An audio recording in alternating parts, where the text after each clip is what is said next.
Nossa conversa de hoje é com a Thaís Cochino, ela que é artista, editora, entre outras coisas que a gente aborda na entrevista, assim como a gente fala um pouquinho da FUIO, que é o estúdio especializado em riso lá de Brasília. Outros assuntos também são quadrinhos, zines e as experimentações que a Thaís tem usado no seu trabalho. Então vamos lá. Oi, Thaís. Tudo bem? Oi, Ellen, oi, João. Tudo bem Oi. por aqui? E vocês, como vocês estão? Tudo Certo. jóia. Bom falar com você. Vamos agora apresentar um pouquinho aí do seu trabalho e da FUIO. A gente queria começar pedindo para você mesma se apresentar. Tá bom. Primeiro queria agradecer o convite por participar do Festival Faís, que eu acho que vai ser um evento muito legal, apesar da mudança do formato, agora ser online. Eu acho que pode até trazer coisas novas, né? Porque a gente consegue criar uma rede com o Brasil inteiro. Eu sou a Thaís Cochino, eu sou artista multimídia e o meu trabalho é principalmente com desenho. Eu pesquiso sobre como o desenho ele abarca o impreciso, a imperfeição, né, o erro e a falha, e também uma potência que eu vejo de impermanência e mudança dentro dessa prática. Eu também exploro o desenho em diferentes suportes, como no papel, né? Eu faço, desenhos e quadrinhos também. Na tela, no, no vídeo, eu trabalho com animação e videoarte. E também na pele, eu faço tatuagens. Eu sou cofundadora da editora Piqui, que entre 2011 a 2019 a gente lançou mais de 20 títulos de autoras mulheres. E também cofundadora da Full Print Shop, que começa em 2016. Entre 2015 a 2019 eu também participei da organização e produção e todos os corres da Feira Dente, né? A gente era um coletivo que se organizava de maneira horizontal. E também, além de autopublicação, meu trabalho ele já foi publicado e participou de exposições no Brasil e fora. Acho que um resumo é isso. Então além de ser artista em várias modalidades mesmo, tem essa questão editora, impressora, já organizou eventos, meio que de tudo em pouco, né? É, Pois é, a gente queria começar assim para falar um pouquinho sobre o seu primeiro contato com a Riso, como que ele foi, quando foi. o meu primeiro contato com a Riso foi no ano de 2012. Eu fui num evento que era organizado pela Bolha Editora, quando a sede ainda era na fábrica Beringer, lá no Rio de Janeiro. E era um evento aberto que ficava lá a lojinha da Bolha e tocava umas músicas. Tinha biscoito Globo de graça, muito chique. E aí eu comprei essa zine, que se chama Eternal Hydratation. É da, qual que é o nome? Landfield Editions. E eu nem sabia o que que era riso nessa época. Eu só vi essa zine, assim, com essas cores. Aí eu pirei, comprei. Era, tipo, até caro, né? Por ser um produto importado, mas, assim, eu fiquei muito apaixonada. E aí, no segundo semestre de 2013, eu fui fazer um intercâmbio em Lisboa.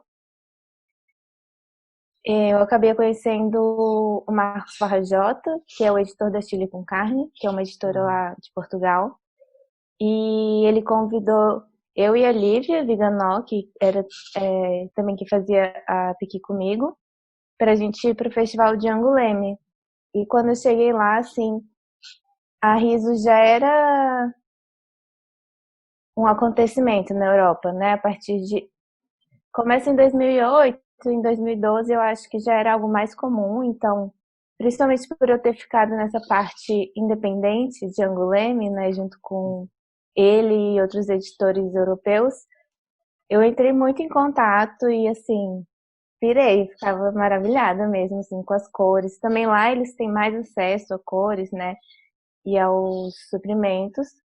Então, assim, eu fiquei pirada. E aí, quando eu voltei aqui para Brasília, que foi no começo de 2014, eu voltei, aí uma semana depois teve a primeira Feira Plana, né, que foi esse grande marco, eu acho, da publicação independente brasileira.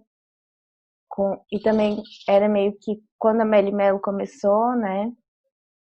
E eu fiquei sabendo, eu não consegui participar, porque, enfim, eu tinha acabado de voltar, então, nada organizado, mas eu fiquei sabendo que tinha uma gráfica rápida aqui em Brasília que tinha uma riso e eles imprimiam.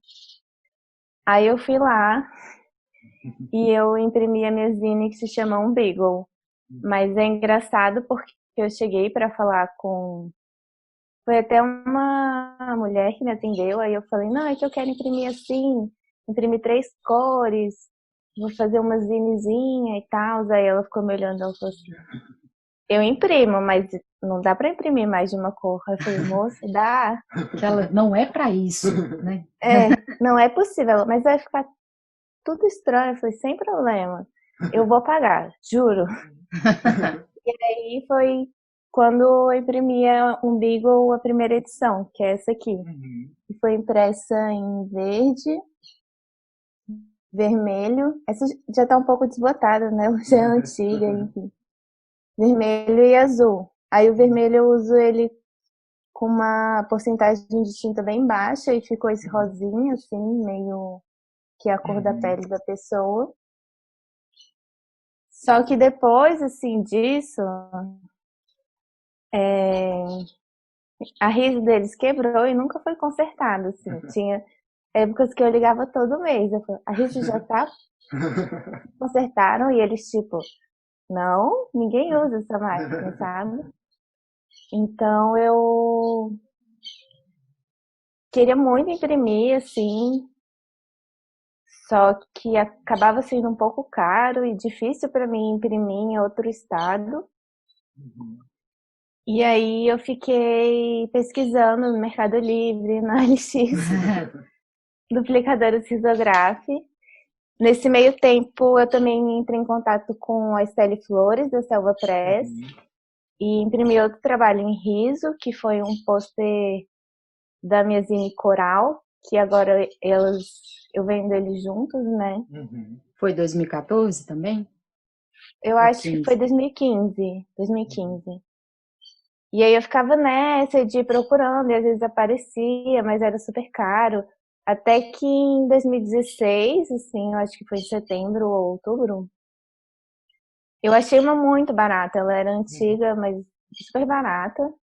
Aí eu já tinha esse contato com a Estelle, eu falei com ela, ela falou, olha, arruma um técnico e leva ele com você para ele dar uma avaliação nessa máquina. Aí eu achei um técnico na internet, assim, e marquei essa visita lá. Era uma pequena gráfica. Aqui em Brasília tem muita cultura do concurso, né? Então, quem tem riso é quem imprime as apostilas. E aí eu cheguei lá, o cara usava para imprimir a apostila, ele tinha só um tambor preto. Aí o técnico verificou e falou que não estava muito bom. Aí eu fiquei um pouco chateada, mas aí quando eu estava saindo, o técnico vira para mim e fala, mas olha, eu tenho uma impressora que eu acho que ele tinha recebido, tipo, como quando ele tinha sido demitido, alguma coisa assim, aí ele recebeu como pagamento. E aí eu e a Lívia, a gente comprou, assim, a partir de um dinheiro que a gente já tinha em caixa pela Piqui. A nossa primeira impressora foi a CR1610 e ela não tinha interface com o computador. Aí era um pouco puxada. Só pela mesa de vidro que dá para fazer a impressão. Daí a gente adquiriu essa máquina e ela tinha 3 tambores, um preto, azul e vermelho. Mas era muito difícil, né, conseguir ter não exatamente uma precisão, mas uma qualidade mesmo na impressão a partir da mesa vidro é muito difícil, assim, você mandando o arquivo pelo computador, você nota muito a diferença. Uhum. E aí, em 2017, teve o primeiro Duplica, né, que também foi um encontro de risográficos, não sei. É.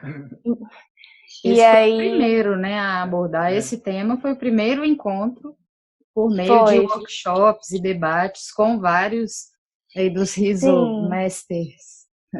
foi incrível essa primeira edição, né, e interessante que ela aconteceu meio, eu não lembro se foi um pouco antes, ou acho que foi um pouco antes da Feira Plana, então também trazia essa força, né, meu irmão mora em São Paulo, então eu tenho sempre essa possibilidade de ir e conseguir passar um tempo maior. E lá a gente conheceu pessoas que imprimiam há muito tempo, né? Como o estúdio holandês da Knust, que é quase jurássico, eu diria assim. E também o Jorge Viter, que é da Issue Press, que é um fofo. E com ele a gente fez um workshop que a gente aprendeu a separar digitalmente os canais de cor. Então dava muito aquela vontade de imprimir mais de uma cor e sobrepor, mas com a mesa de vidro isso não é possível, mas acaba saindo meio que não tão bom, né? Porque você não controla o ângulo e a frequência das retículas. Uhum. Foi aí, então eu continuei minha saga em busca ou da interface para o computador, que até um técnico de São Paulo tinha, mas eu acho que ele não queria vender só a interface, ele queria me vender a máquina, então ele ficou me enrolando para sempre. E como era uma máquina antiga, assim, não é muito cara, ele também não queria muito mandar, assim, ele ficava meio que criando uns empecilhos. Uhum. E aí eu achei um outro técnico aqui de Brasília que tinha para vender. E aí a gente deu também como pagamento a nossa impressora antiga e agora a gente está com uma RZ230, Uhum. que é uma máquina assim recente, mas ela a mancha de impressão dela só vai até B5 ou Uhum. B3, B4, que é mais ou menos 25 por 35. Uhum. Entendi. Mas ela consegue imprimir o papel A3, que já é uma diferença da anterior, que antes a gente tinha que cortar os papéis nesse formato de 25 por 35. Agora a gente pode usar o papel A3 normal. Ah, legal.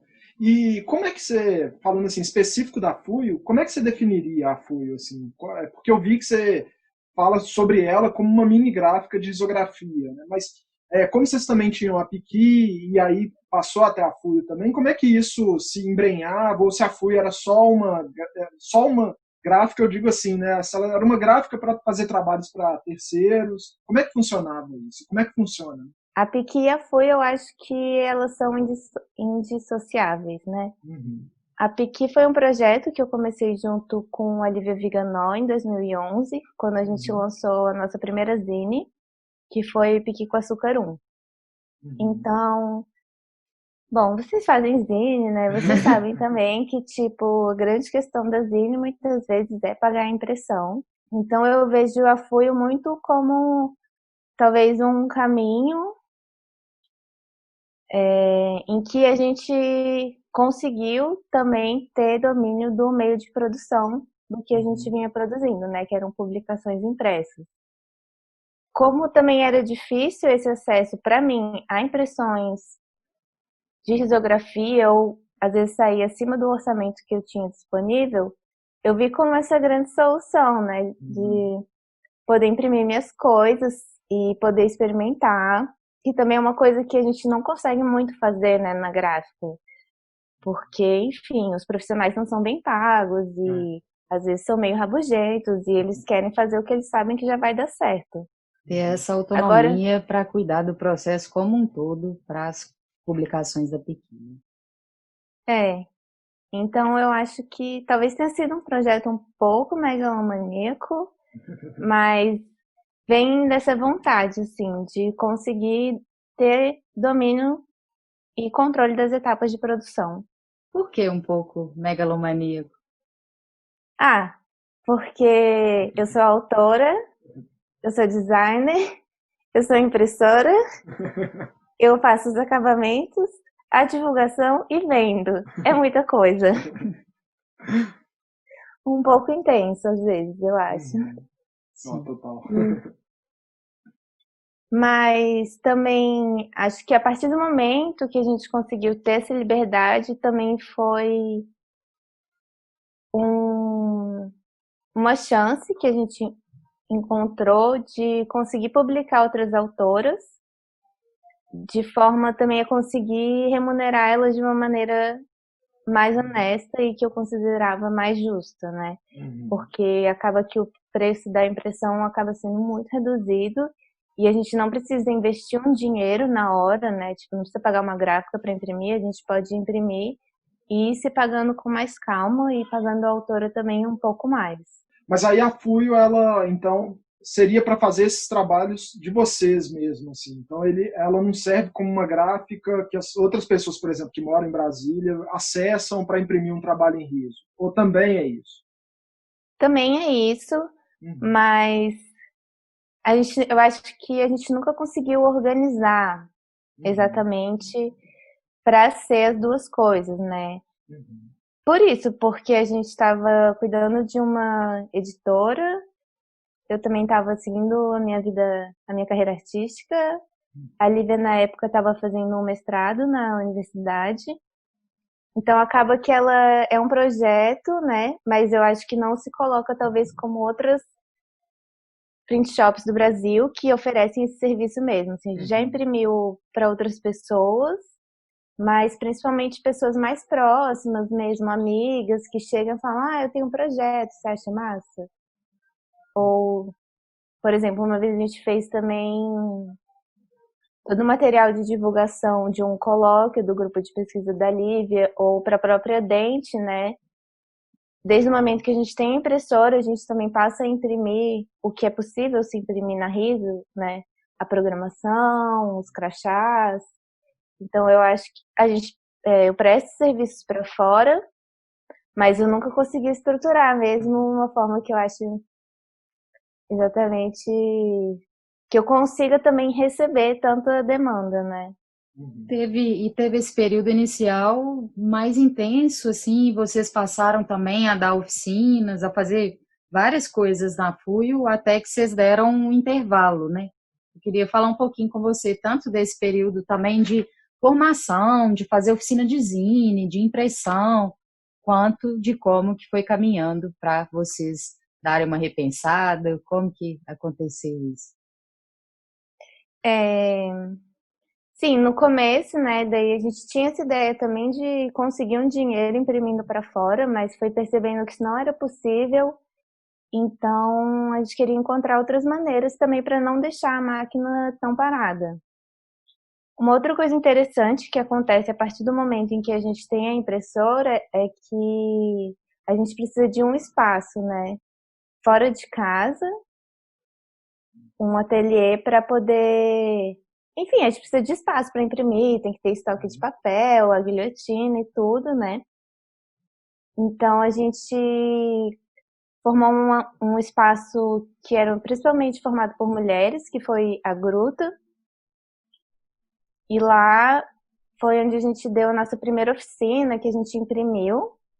E foi uma troca super legal, assim, principalmente porque aqui em Brasília não tem outros estúdios, então muitas pessoas estavam querendo, só que, enfim, organizar uma oficina é um trabalhão, né? Tipo, é uma divulgação intensa, porque, enfim, não é uma oficina também super barata, apesar de eu não, tipo, acho que o preço vale, até porque as pessoas saíam com impressão, mas era muito trabalho. E a gente tentou organizar uma segunda oficina e não conseguiu, mas surgiu essa oportunidade que foi no Centro Cultural Renato Russo, Espaço Cultural Renato Russo, que é um espaço cultural aqui de Brasília, que eles têm um galpão de oficina, então a gente propôs a oficina gráfica, que aconteceu de maio a julho do ano passado, e aí eram imersões de uma semana, os participantes tinham que de segunda a sexta, de 2 às 6,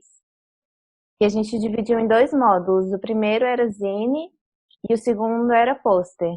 Então tinha uma aula mais teórica, o que também foi bom, assim, organizar esse conhecimento que eu já tinha para poder passar para outras pessoas.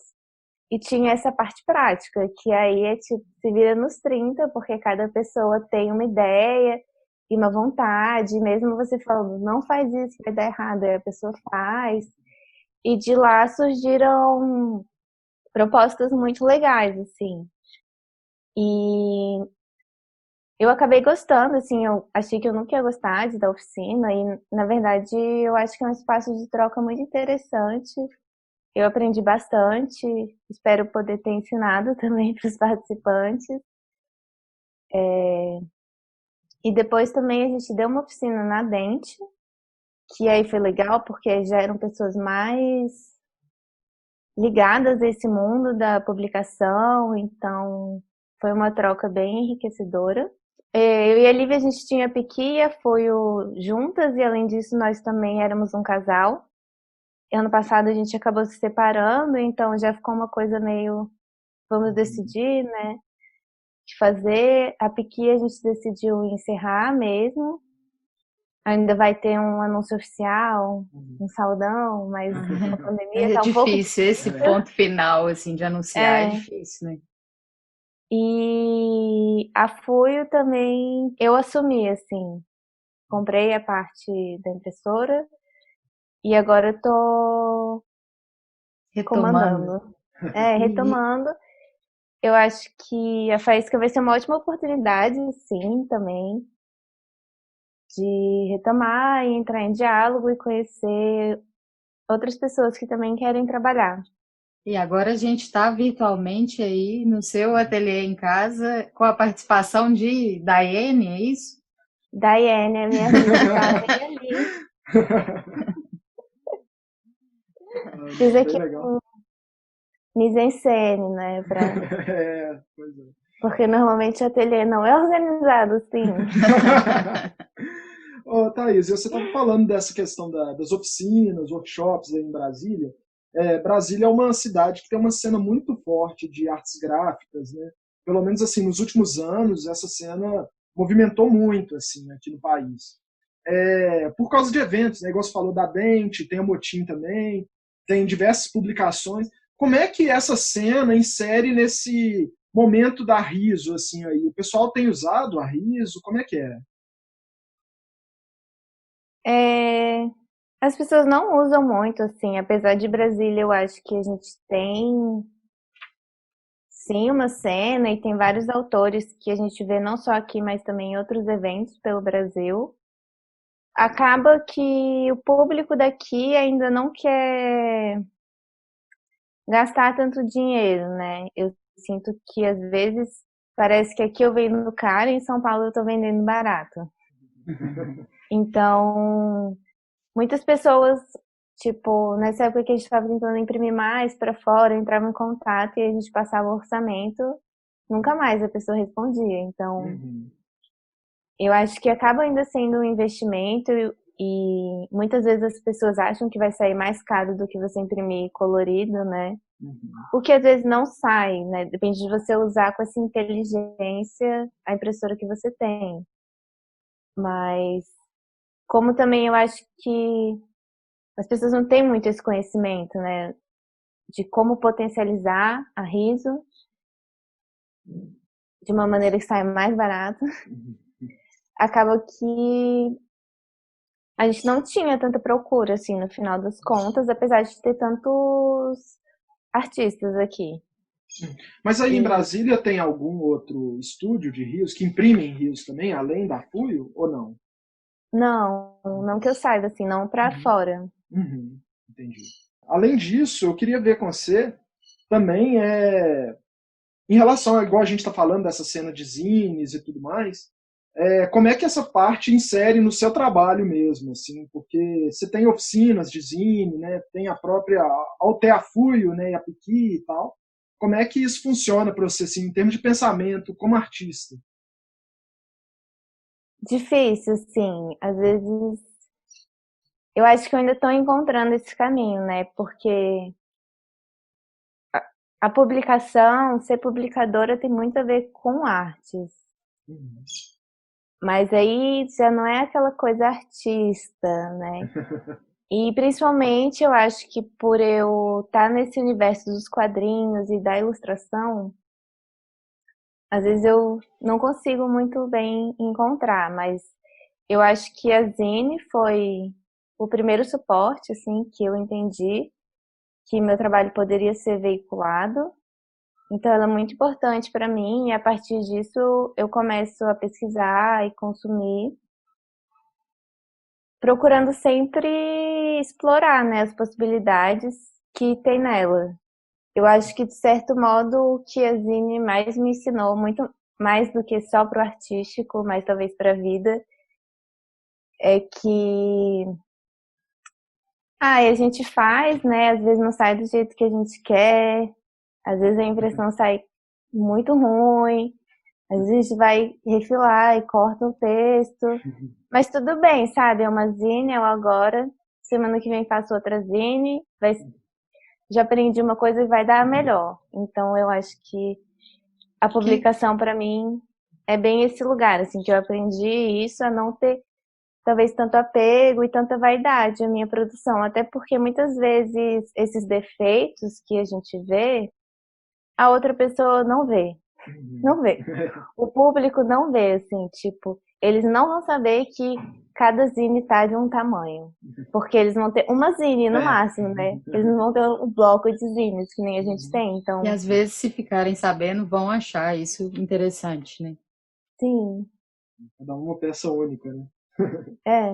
Isso relaciona também um pouco com esse processo da Riso, né? Por mais que você pense no momento da criação, no resultado, ele ainda vai te surpreender.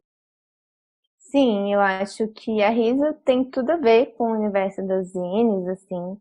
Quando você abraça essa estética, né, que ela te oferece, da falha do registro, do erro, que ao mesmo tempo é o que gera uma singularidade, uma particularidade a cada impressão, né? Muito interessante pensar nessa relação. Inclusive, agora esse ano eu fiz um trabalho, que é uma videoarte que se chama Voragem. E eu fiz ela a partir de impressões em riso. Eu peguei uma foto e dividi ela em 6 partes. Aí eu imprimi 20 cópias de cada parte e eu juntava elas e fazia uma imagem. E a partir disso eu fiz, né, 20 quadros, daí surge a animação. E é interessante ver tanto o traço mudando quanto esse fundo, né, por causa das pequenas variações que tem entre cada impressão. Esses são os vídeos que estão disponíveis no seu site para assistir? Sim, esse trabalho se chama Voragem. Eu consegui, na verdade, dar uma olhada nele mais rápido, assim, mas parece que, além de mostrar bem essa questão da riso e ter a animação, com as suas locuções, né, traz todo um tom poético ali para a gente pensar sobre a existência, sobre sentimento. Que ele surge a partir também de um processo que eu já venho há anos, assim, da cura, né? Porque com 15 anos eu fui diagnosticada com diabetes. Então vocês imaginam a adolescência, uma doença, né? E agora, à medida que eu vou amadurecendo, eu vou me percebendo em outros lugares, sempre buscando melhorar a minha saúde, né? Então, seguindo nesse processo de cura. Então ele tem esse tom mesmo, assim. E eu acho que talvez essa questão, né, da riso e da publicação da Zine, especificamente da Zine, que é isso de abarcar a imperfeição e aceitar a falha, também dialoga profundamente com o meu trabalho de desenho, né? Eu acho que tá tudo meio aí, aí tem um motivo que eu tô fazendo todas essas coisas, né?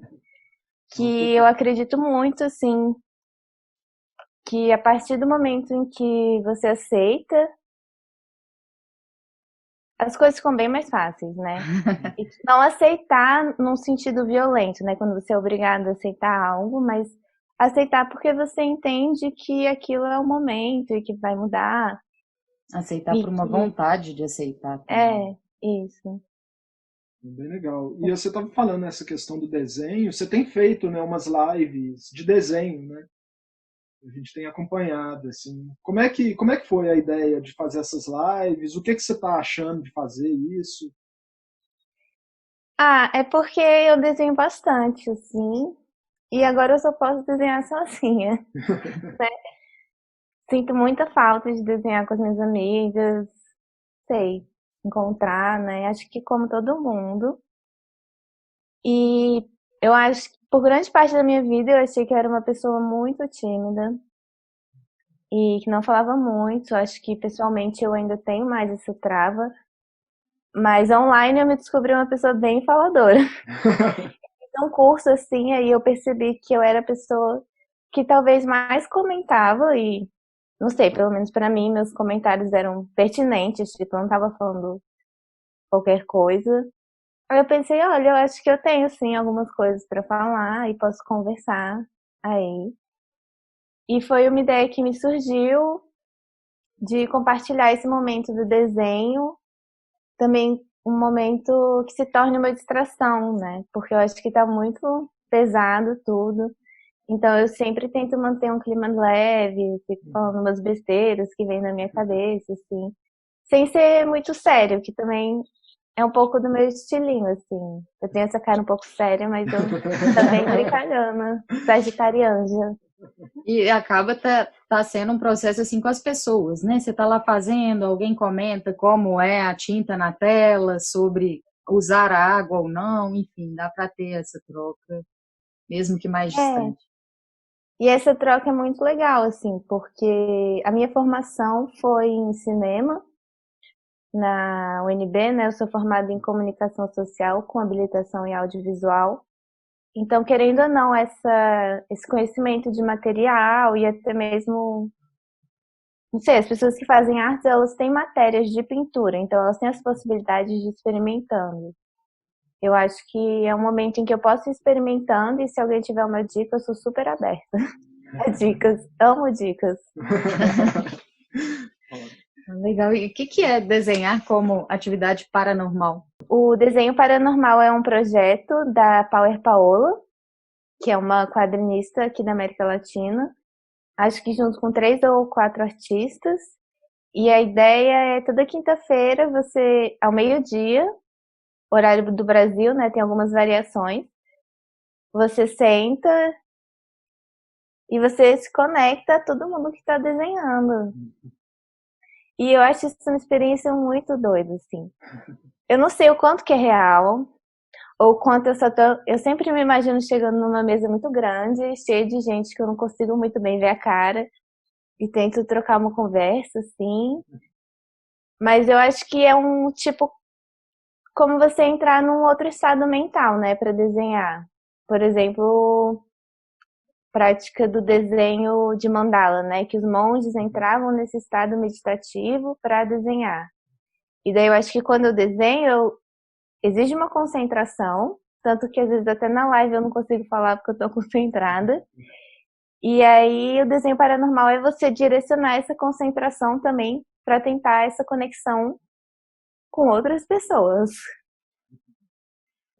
Bem legal. E falando em conexão com outras pessoas, como é que você falou, né, no início que o seu desenho ele você trabalha em diversas mídias, né, que seria o papel, o vídeo e a pele. Como é que é essa questão do seu desenho como na tatuagem, assim?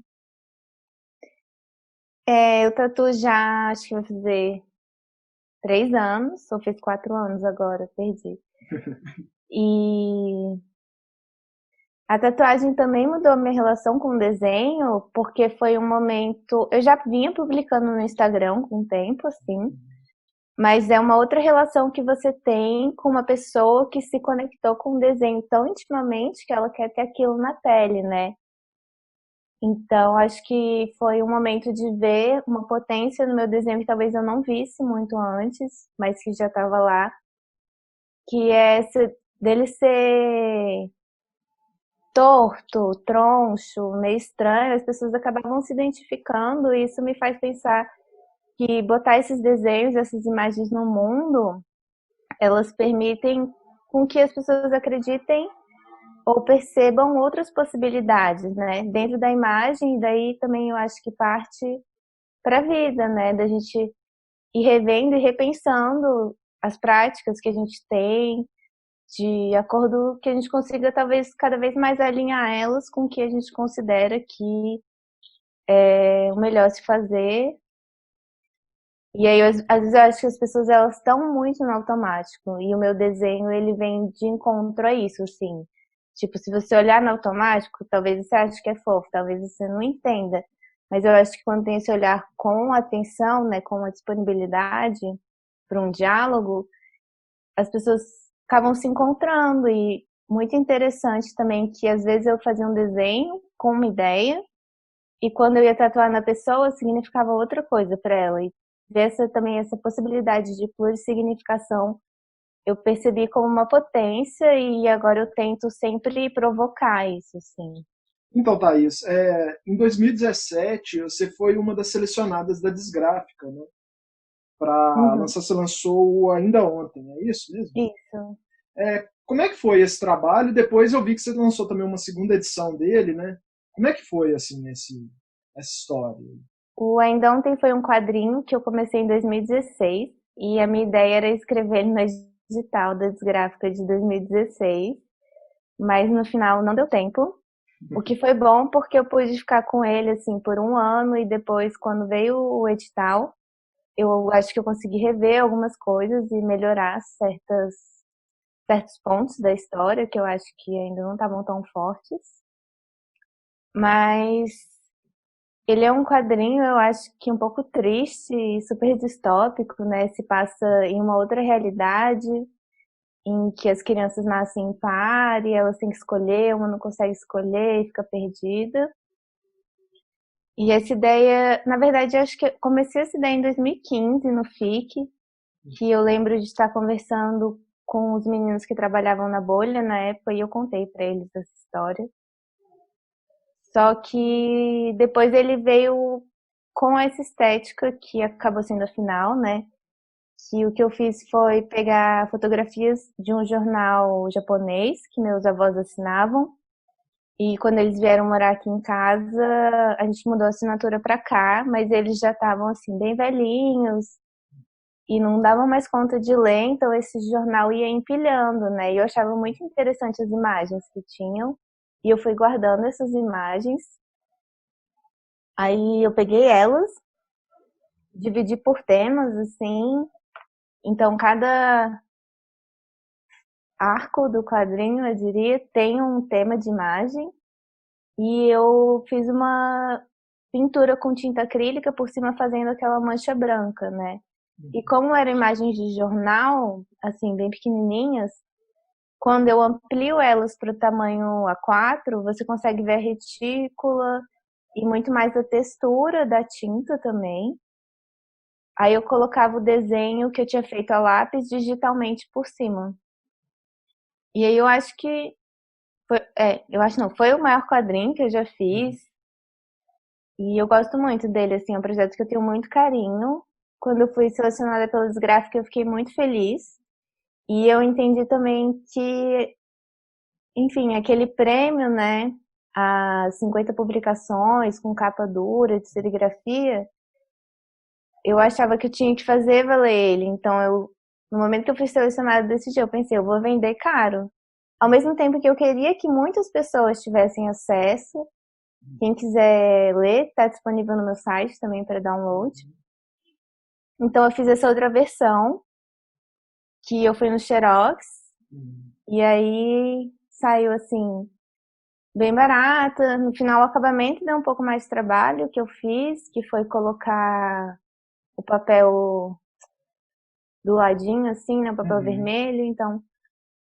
Mas era um produto que eu via que eu podia vender mais barato. E aí isso também me possibilitava colocar essa outra edição mais cara. Então eu fiz meio que esse pensamento, assim. E o seu trabalho mais recente, assim, pelo menos que eu vi, foi a história que você fez para a Cápsula, né, que saiu no final do ano passado, né? Eu queria que você comentasse um pouco sobre ele, assim, aquela história, e sobre a Cápsula também, assim, né, que saiu pelo Quiabo, aqui de BH. Isso. O Quiabo é uma editora da Ingui Lee e da Larissa Camei, né, que são aí de BH. E eu fui convidada pela Ing quando a gente estava conversando aqui na Dente, no ano passado, que ela foi convidada também para uma mesa de conversa. E aí ela perguntou se eu gostava de Akira, e eu não tinha uma relação tão próxima, assim. Eu tinha lido há muito tempo e visto o filme, tinha revisto em 2019, mas assim, a primeira vez que eu vi eu era muito criança. Meu pai, ele é fã de Akira, né? E aí eu não entendia nada, o que estava acontecendo e tal.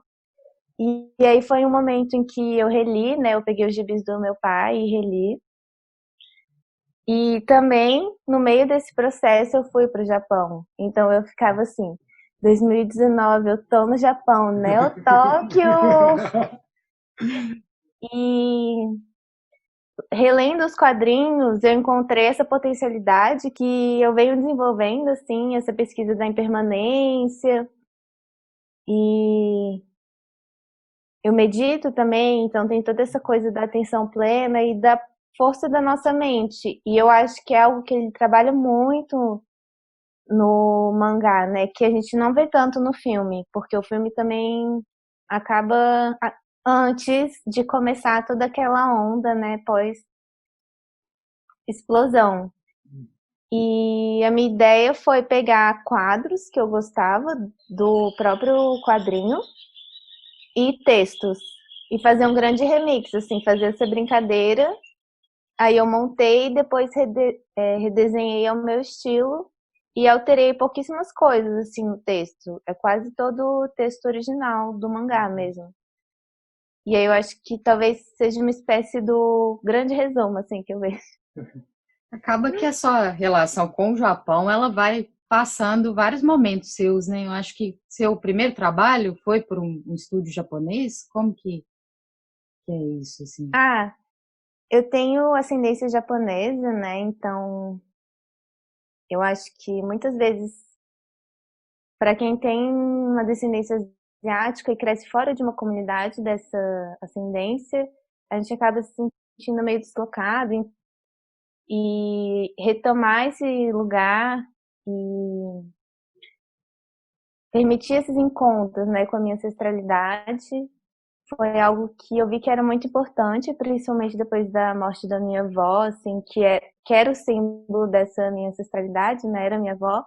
E aí, a partir do momento que ela falece, tenho que encontrar em mim, né? Então, eu acho que sempre vai estar permeado, e até pela minha própria criação, assim, além de meu pai, né, ter ascendência japonesa também, ele e minha mãe sempre gostaram muito dessa parte de filosofia, zen, de meditação, do budismo, então sempre foi algo que a gente teve aqui em casa, né?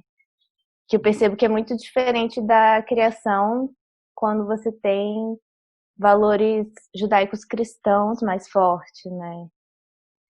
E aí, ano passado eu fui para o Japão, foi a primeira vez que eu fui, e também foi a primeira vez que eu fiz uma residência artística lá. Foi no Estúdio Cura, que fica mais ao sul, assim, é uma cidade de interior que chama Itoshima. E foi muito incrível, assim, foi um momento super forte para mim, de encontro mesmo com essa ancestralidade, assim, ver coisas em que eu reconhecia a minha avó e eu ficava pensando, como é que minha avó em Brasília, sabe, tinha isso? E também das comidas, né? Tipo, eu já tenho um paladar que se adaptava muito melhor à comida de lá, porque eu dividi uma casa com outros estrangeiros e as pessoas, às vezes, elas tinham certas dificuldades. Mas eu tava assim, no céu, comendo tofu, cogumelo todo dia. Pra mim era tipo, uhul! A selga, vamos! E ao mesmo tempo que foi esse encontro com a minha ancestralidade, também foi um encontro muito forte com a minha brasilidade, né? Que acho que quando a gente está em um outro país, a gente percebe o quão brasileiro a gente é, né? E todo mundo já sabe, tipo, nunca esperar um brasileiro na hora. Sim, é verdade. A gente também sempre conversa sobre e sabe que esse foi um trabalho que chegou em muita gente, que é o Topografias. Que aí, nesse caso, é uma coletânea, né? Mas a gente queria ouvir de você um pouco sobre. O Topografias foi um projeto super importante, assim, no meu caminho enquanto quadrinista, Porque eu acho que foi um momento em que eu me uni com outras mulheres para a gente questionar coisas que já estavam formadas, né, dentro de um cenário de quadrinhos e provar que a gente tinha trabalhos muito bons e que éramos mulheres, que enquanto autoras mulheres a gente tinha um trabalho potente também, né? Porque muitos autores, quadrinistas, homens, meio que davam a desculpa de tipo, essas meninas só fazem biografia, autobiografia, só contam os dramas dela, né? Então a gente decidiu colocar num outro lugar, assim. Isso aqui é um quadrinho experimental, que vai ter uma narrativa. Não que a gente tenha definido que a gente não podia fazer isso, mas acabou que todas, né? Eu acho que nenhuma de nós trabalha exatamente nesse lugar da autonarrativa, né? Então, foi muito legal e foi muito boa a troca, assim. Também eu acho que foi um momento de crescimento enquanto editora, né? Por ter mais responsabilidades e lidar com um projeto que, de certa forma, não envolvia só eu e a Lívia, né? Porque antes do Topografias a gente só tinha feito autopublicação. Então, foi também esse momento de muito crescimento e eu acho que só deu frutos bons, assim. Acho que teve muita visibilidade e muitos críticos, né?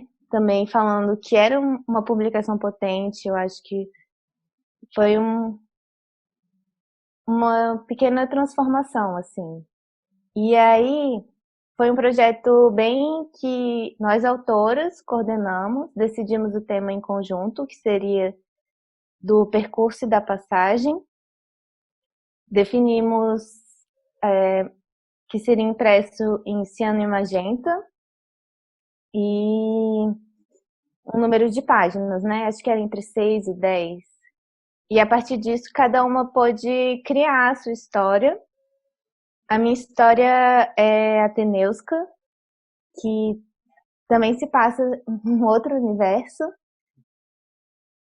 mas nesse caso é um universo em que os humanoides eles se comunicam por telepatia e é como se eles não tivessem desenvolvido a fala, né? Que dizem que os seres humanos, nós, Homo sapiens, a gente se desenvolveu a partir da culinária, que os alimentos ficaram mais fáceis de digerir, então nosso cérebro pôde crescer e a gente foi desenvolvendo essas habilidades, né? Esse é como se fosse tipo um pequeno desvio nessa realidade, em que ao invés de eles desenvolverem a fala, eles desenvolvem essa outra forma de comunicação telepática e acabam se conectando mais com o mundo ao redor, né? Uma coisa mais, talvez mais harmoniosa. E aí se passa a protagonista, ela tem esse passeio da escola que ela acha um saco e ela acaba fugindo da simulação, que era o passeio, e se encontra com a guarda do museu.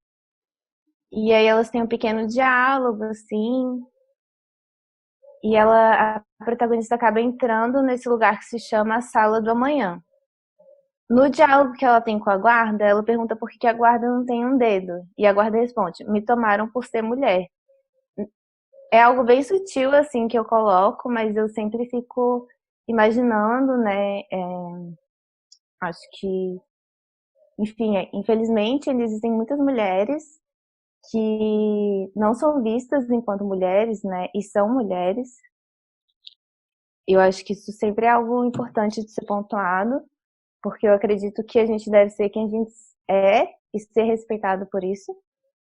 Então, quando ela entra nessa sala da manhã, ela não entende muito bem o que está acontecendo e ela se questiona se aquilo é se tornar mulher, né? Também botando essa perspectiva que é uma protagonista que, na verdade, a gente não sabe nem muito bem se é um menino ou uma menina, e também não sabe o que é se tornar uma mulher, né?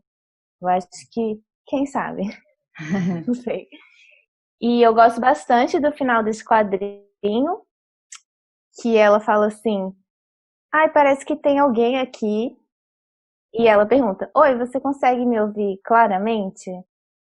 E é uma pergunta que está sendo direcionada ao leitor, né? E você É tipo quase essa comunicação telepática, assim. Queria Já dar esse joguinho no final. Deixa para você sair, continuar pensando, né? Não terminar É. ali mesmo. Né? Não, massa. Então agora é um momento que a gente queria te pedir para contar para a gente algumas das suas referências. Aqui do Brasil, uma grande referência para mim é a Estelle Flores, que tem a Selva Press, né, em Curitiba. E tem essa zine que eu acho perfeita, eu amo muito, que ela imprimiu, que se chama Não Me Mande Cartas, que são com esses papéis de carta, assim, que eles vêm um pouco antes de mim, a minha irmã tinha. Eu tinha também. Que eles são fofos e estranhíssimos ao mesmo tempo, né? E aí tem umas mensagens, ela faz depois de um término de relacionamento, né? E aí as mensagens que tem é algo como encher a sua bola e esvazia a minha. Aí tem sim. Uma que eu gosto muito, que é essa.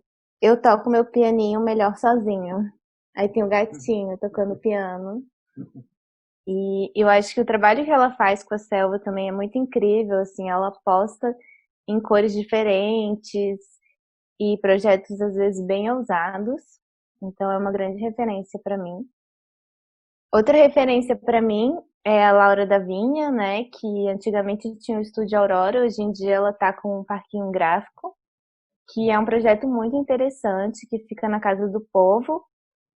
E lá, junto com outros coletivos, eles têm tanto impressão em risografia quanto com a prensa mesmo, né, com os tipos, e promovem várias oficinas e eventos que são sempre com questionamentos muito importantes.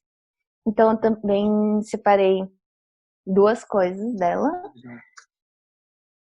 E além de tudo, também, a Laura faz parte desse projeto internacional, que é o Publication Studio. Ela que é representante aqui no Brasil, né? Que, enfim, é um projeto incrível que pensa a publicação enquanto publicação e não mercadoria. Que também vende, mas procura isso, ter uma relação mais honesta com autores. E tem em vários lugares, né? Várias cidades. Então, um mesmo texto pode ser impresso em qualquer um desses lugares. E aí tem umas regras, parece que eles têm que ter determinados equipamentos para conseguir produzir, enfim.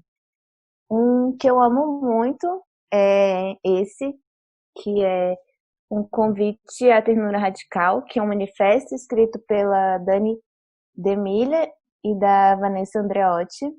E no caso, o que foi lançado pelo Publication Studio São Paulo, elas usaram folhas que já tinham sido impressas com outras coisas, com outras texturas, folhas que seriam, né, imagino, descartadas para imprimir. E lá também eles fazem oficinas, uma delas foi com o Denilson, que é um artista que tem ascendência indígena, e aí eles que tem essa oncinha. Então, eu amo esse cartaz. Tem um outro também que vem também dessa oficina, que eu acho que é muito potente e muito importante da gente se pensar também essa questão. E aí é um projeto, quer dizer, a Laura é uma pessoa que eu admiro muito por ter esses projetos que conseguem abrir e dialogar com, enfim, questões que às vezes eu acho que para mim publicamente não é tão fácil, mas que eu acho super importantes, né? O catálogo delas é muito rico. Outro livro que eu separei é de um estúdio chileno que se chama Ojo por Ojo, que foi a pesquisa da Isadora Dias. E aí ele é perfeito, é um livro sobre riso, impresso em riso, explica tudo. E tipo, eu tive a oportunidade de ir para o Chile em 2018. Lá eu também dei uma oficina em parceria com a Puppy Club de risografia. E eu acho que as publicações chilenas, elas sempre têm um cuidado muito grande, assim. com a questão do projeto gráfico, e sempre elas buscam algo diferente, né? Algo que torne aquilo mesmo especial. E aí você vê e é a capa. Ela é furada. É incrível. E aí vai explicando, assim, bem detalhadamente. E vem também com esses testes em diferentes papéis. Então você consegue ter uma ideia, né, de como vai ficar no papel branco, no papel craft, no papel colorido. Esses são encartes que vem dentro? Ou ela vem separadinho? É um encarte que vem dentro. É uma publicação que eu gosto bastante, assim, e tenho como referência. Além dessas, eu separei uma outra que foi impressa pela Issue Press e é da Anna Campbell, que ela passou um mês no arquivo de história lésbica em Nova York e ela diagramou só com mãos das fotografias que mostravam mulheres lésbicas no decorrer da história, né? Porque, enfim, a mão tem toda essa questão sexual para a lésbica, né? A gente sabe. E aí eu gosto muito também, eu acho que é uma publicação super delicada e muito potente.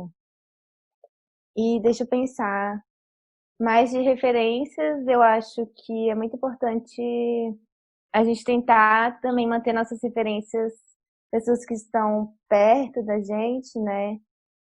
Tem a Puyupo, incrível, quadrinista. A Flavucci também, que é artista e quadrinista. Outra referência e amiga que eu venho dialogando bastante é a Helena Obstenzeifer, que é tatuadora e artista plástica também de São Paulo. A Diana Salô, incrível, perfeita, generosa, que é uma quadrinista, poeta, artista aqui de Brasília. Deixa eu pensar. Acho que é. E acaba que esse cenário mesmo das publicações, ele permite não só essa autonomia que a gente estava falando de ideias, mas também de trabalhar com os amigos, né? Assim.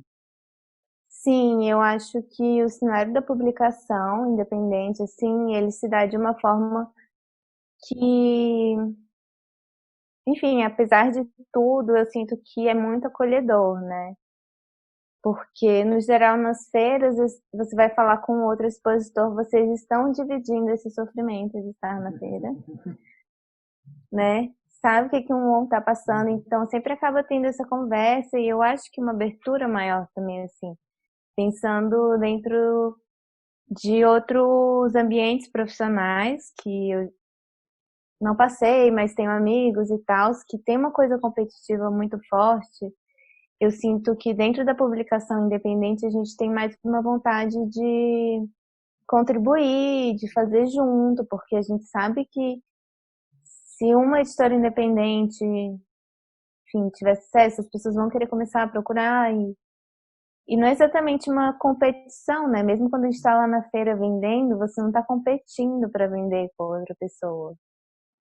Porque ou a pessoa vai gostar da sua zine e levar, ou ela vai gostar da outra pessoa e levar, e tudo bem, né? Então eu acho que traz esse espaço. E também tem, por exemplo, a dinâmica da troca, né?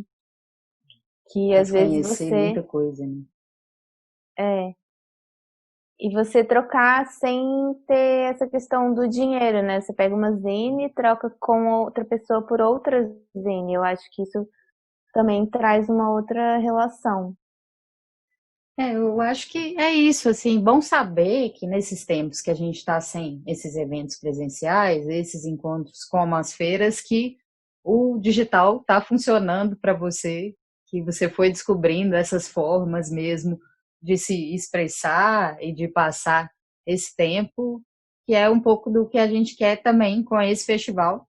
Poder movimentar de alguma maneira, poder funcionar, que seja como uma válvula de escape mesmo, para a gente bater papos assim. Então, eu queria te agradecer muito por essa entrevista. E ainda tem bastante Thaís e Fuio aí na programação, né? E dizer também que é muito especial ter você no festival, você e a Fuio participando do festival. A gente achou muito legal assim, se ter topado, entrar nessa com a gente. E vamos que vamos, né? Vamos, gente. Eu queria agradecer de novo também muito pelo convite. Eu me sinto muito feliz, né? Eu acho que também quando a gente é convidado para eventos é uma forma de reconhecimento e, querendo ou não, dá uma validação para o nosso trabalho. E aí eu sinto que, apesar, né, enfim, desse último ano, mesmo 2019, assim, que eu acabei dando uma afastada, ainda há, né, meu trabalho ainda continua e dá frutos, e agora que eu quero retomar, ele ainda está lá, e isso me motiva também muito a continuar e acreditar também que é possível, né?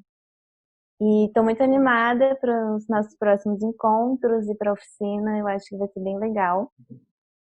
E quero acompanhar o Faísca. Beleza, então, vamos que vamos.